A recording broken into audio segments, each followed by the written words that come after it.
વાવાઝોડા વિશે જણાવીશ. વાતાવરણના હવાના દબાણમાં સર્જાતી અસંતુલનની પરિસ્થિતિ પ્રચંડ વાતાવરણીય તોફાનો ઉદ્ભવે છે. તે વાવાઝોડું કે ચક્રવાત તેના નામે ઓળખાય છે. આ તોફાની વાતાવરણીય પવનો જે વિસ્તારોમાં ત્રાટકે છે ત્યાં ભારે તારાજીવી રહે છે.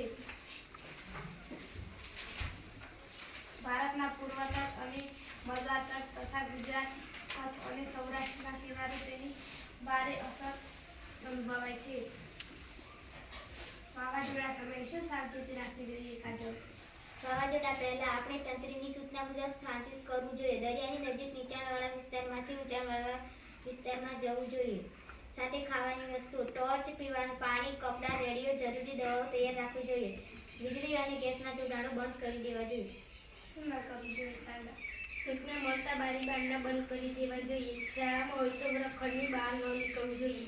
તંત્રની સૂચનાનું પાલન કરવું જોઈએ. પ્રાણીઓને ખૂટેથી છૂટા મૂકી દેવા જોઈએ.